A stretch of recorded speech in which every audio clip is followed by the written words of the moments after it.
Chinongwe ambapo hatukukaa hata nusu saa, walikuwa wengi kuliko nyie watu wa Ruangwa mjini. Sasa inabidi niulize, kuna shida gani? Kuna shida gani Ruangwa? Nimeulizia kwa viongozi wenu, wameniambia mambo fulani, nayazungumza kidogo hapa. Sasa ndugu zangu, hii ni mara yangu ya kwanza kabisa kufika Ruangwa. Sijawahi kufika. Sikuweza kufika mwaka 2020 wakati wa uchaguzi mkuu, kwa sababu nilipigwa marufuku kuja kufanya kampeni Kusini, na nilikatazwa kuja Kusini kwa sababu Magufuli niliyekuwa nagombania naye urais, yeye alikuwa hawezi kuja huku. Kwa vile Magufuli hawezi kuja huku, na huyu mtu mbaya huyu wa Chadema, na yeye fanyeni namna asiende. Wasiweza kuja kufanya mikutano ya hadhara Kusini. Nilijaribu mara moja Kilwa Kivinje, nikapigwa mabomu sana na polisi. Nikapigwa mabomu ya kutoa machozi. Wasiweza kuja Kusini kufanya mikutano ya kampeni. Sasa leo, kwa vile tumekutana kwa mara ya kwanza, naomba niwashukuru kwa kuja kunisikiliza pamoja na uchache wenu. Niwashukuruni kwa kuja ili tuzungumze ya nchi yetu na tuzungumze ya hapa Ruangwa kwenu. Ni mengi ya kuzungumzwa, hatuna muda mwingi sana wa kuyazungumza yote yanayohitaji kuzungumzwa. Tutazungumza kwa uchache yale ambayo yametuleta. Nimewasikiliza viongozi wenzangu wote ambao wamesimama kwenye jukwaa hili, na wote wamesema, wameelezea jinsi ambavyo hali si shwari hapa Ruangwa. Hali si shwari kabisa. Kwa mfano, sijui ni wakazi wangapi wa wilaya hii ya Ruangwa wamewahi kwenda kuiona timu ya Namungo ikicheza mpira uwanjani. Sijui, lakini nafikiri haiwezekani wakawa ni watu wote wa wilaya hii. Sio wote wanapenda mpira, na sio wote pengine wanaipenda Namungo. Hata hivyo, pamoja na ukweli huo, nimesikia watu wakisema hapa hivi, ukilima korosho ulime wewe, jasho ni la kwako, usafishe shamba wewe, upige dawa wewe, uvune. Ikifika kwenye kuuza, kwenye kila kilo moja ya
unyonyaji,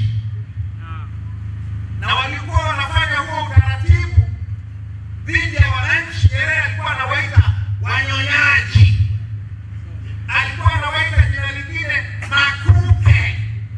Najua kupe, kupe ananyonya damu ya wanyama, au sio? Kwa Nyerere alikuwa anasema wanaowafanyia wananchi mambo hayo ni wanyonyaji, ni makupe. Na nyie kinachowakabili hapa ni unyonyaji, na wanaowafanyia hivyo kwa lugha ya Nyerere ni makupe. Nakosea? Nakosea?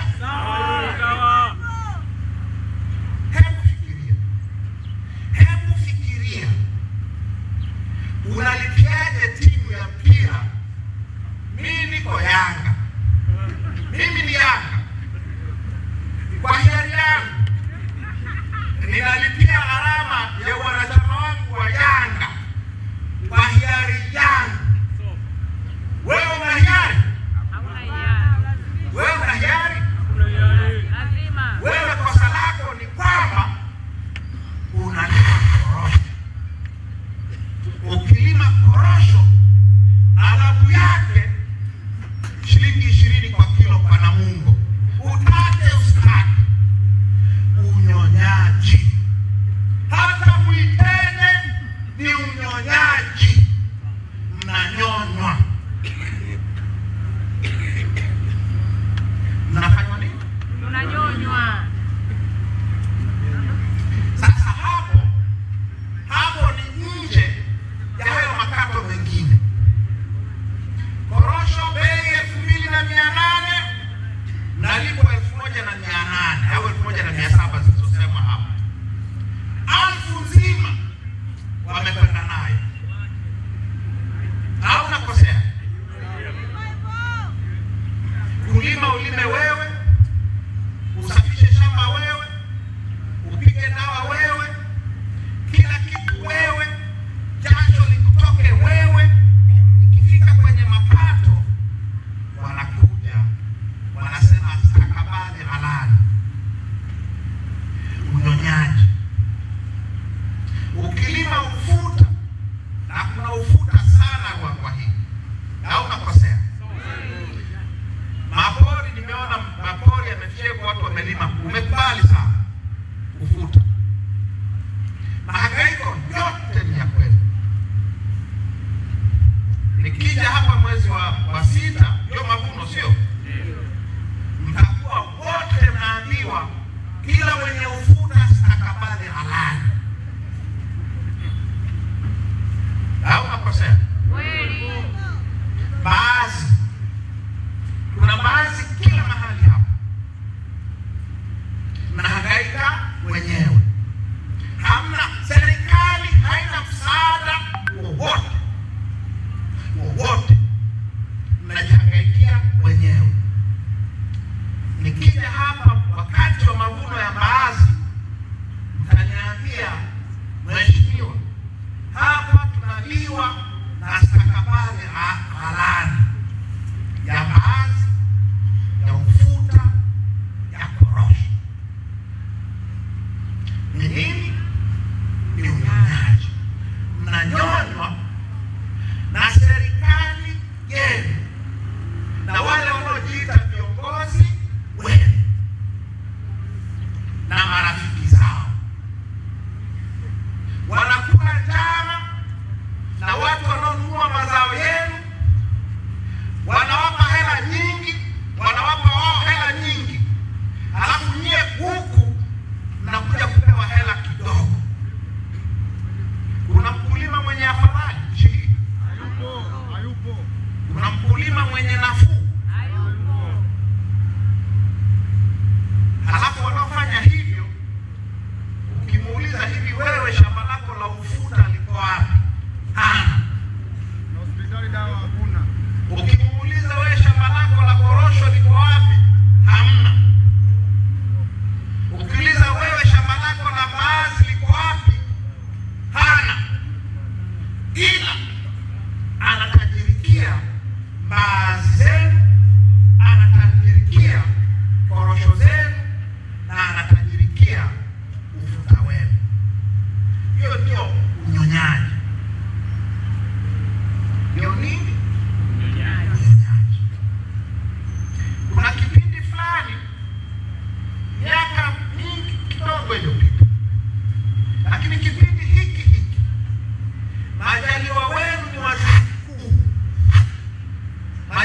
waziri mkuu. Si aliteuliwa na Magufuli? Sasa niambieni wakazi wa Ruangwa ya Majaliwa Kassim, hamkuletewa jeshi nyie likawanyang'anya korosho kwa nguvu? Niambieni wazee. Hamkuletewa jeshi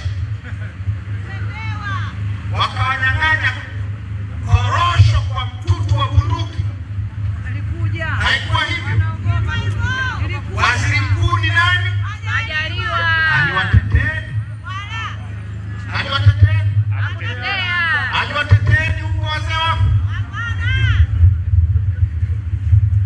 Serikali ambayo waziri mkuu wake ni mbunge wenu imewaletea maafa, imewaletea jeshi.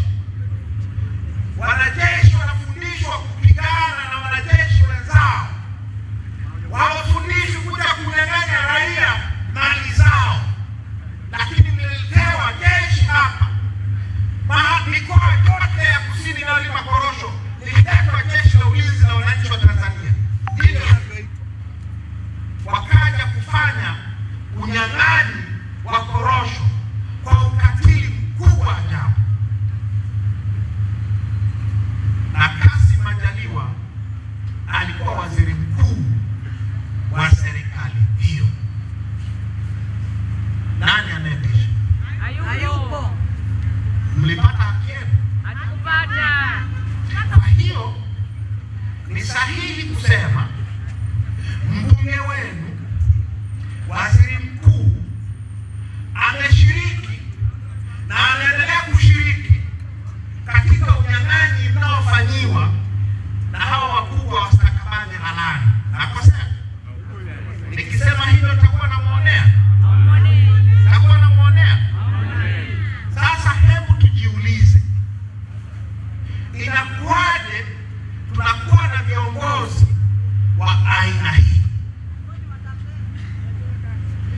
Inakuwaje tunakuwa na viongozi ambao wanajiita viongozi wetu lakini hawana msaada wowote na sisi?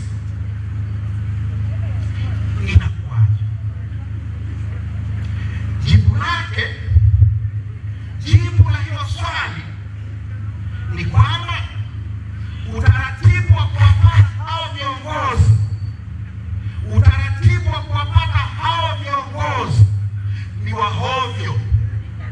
Utaratibu wa uchaguzi, viongozi wetu tunawapata kwa uchaguzi. Uchaguzi ukiwa wa hovyo, viongozi wanakuwa wa hovyo. Unavyopanda ndivyo utakavyovuna. Ukipanda kwenye utaratibu mbovu wa uchaguzi, utavuna majanga ya Kassim Majaliwa na John Pombe Magufuli na sasa Samia Suluhu Hassan. Majanga kwa wakulima, wao wa korosho au wapamba Usukumani au wakahawa kwenye maeneo ya vilimani au mazao mengine yoyote, mahindi huko tulikotoka mikoa ya Rukwa na Iringa na wapi. Majanga, unyonyaji kila hali, kwa sababu utaratibu wetu wa kuchagua viongozi ni wa hovyo.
review, wanapigwa na usalama wa taifa ili Majaliwa apite bila kupingwa.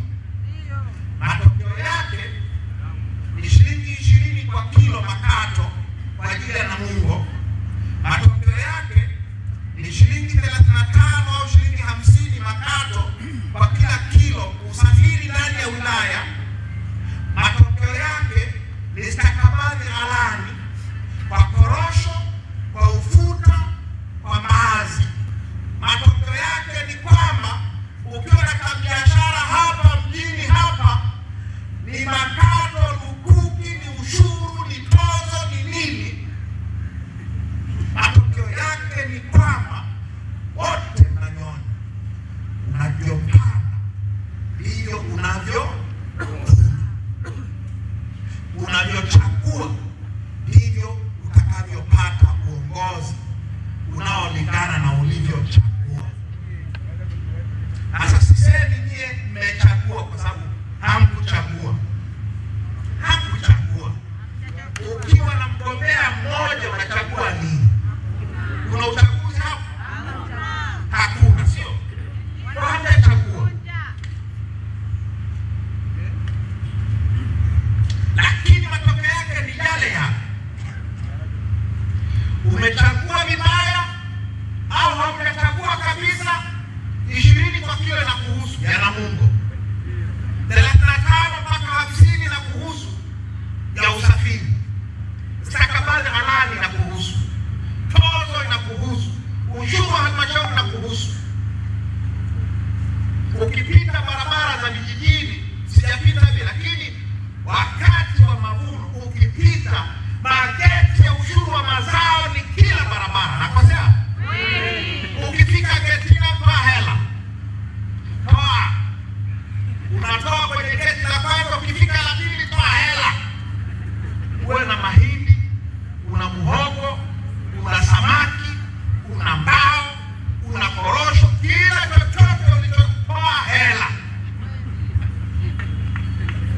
Ukituma hela unakatwa, ukipokea unakatwa. Unavyopanda hivyo unavyovuna. Unanielewa? Sasa hebu fikirieni utaratibu unaoruhusu kwenye uchaguzi, utaratibu unaoruhusu mtu mmoja aegue wapinzani wake kwenye uchaguzi ili abaki peke yake. Huo utaratibu ni mzuri kiasi gani? Unawasaidia nyie wananchi kiasi gani? Unawasaidia? Sasa ndio utaratibu wa uchaguzi wa Tanzania. 2020 Kassim Majaliwa wamepita bila kupingwa, na Mnawi amepita bila kupingwa, huyo Wandana amepita bila kupingwa, Job Ndugai alikuwa spika amepita bila kupingwa, Palamagamba Kabudi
kusumbua watu, ndugu mara nini, ambao ulikuwa huelewi wakati unafanya kazi.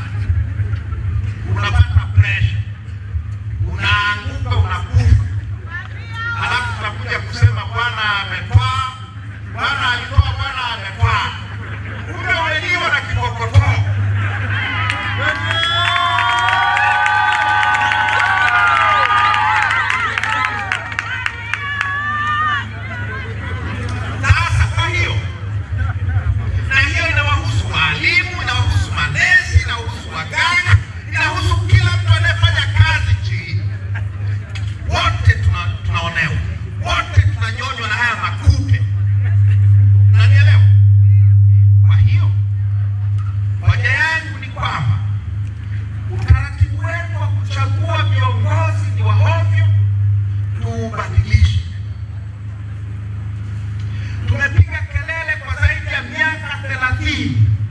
Kwamba tubadilishe mfumo wa uchaguzi, tuwe na tume huru, tuwe na mfumo wa uchaguzi unaotenda haki kwa wote wanaogombea.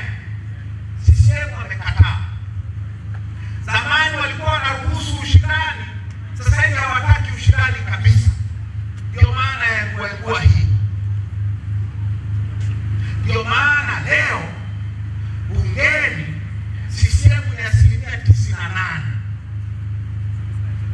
Nilipokuwa mimi bungeni na Mheshimiwa Lema, Chadema peke yake tulikuwa wabunge 72. Upinzani kwa ujumla tulikuwa wabunge 117. Leo hawafiki 10.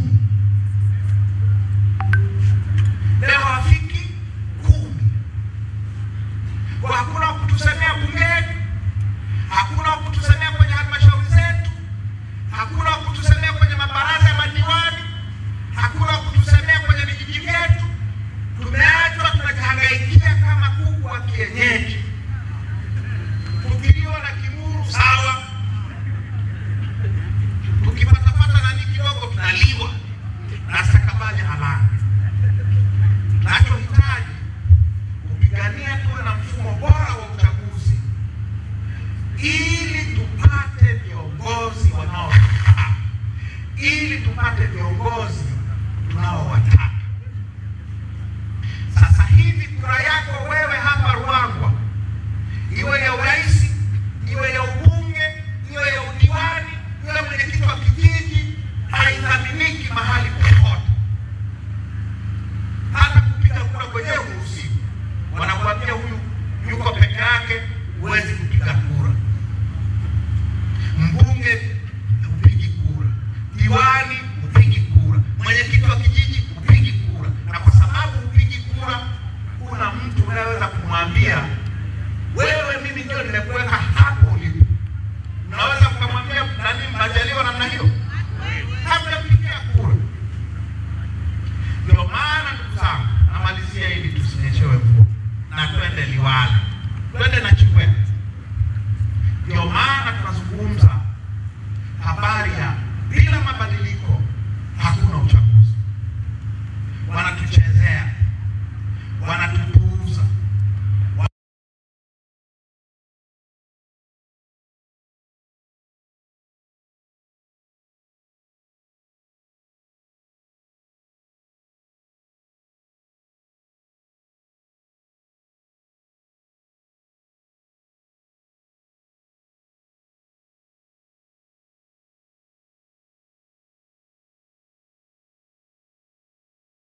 ukifanya ngwee tutakuua.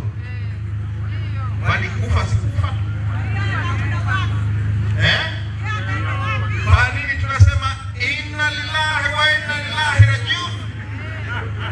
Kufa sikufa. Tusichezeane, au sio? Tunataka haki. Tunataka haki. Nani asiyetaka haki? Na imeandikwa mahali kwenye maandiko matakatifu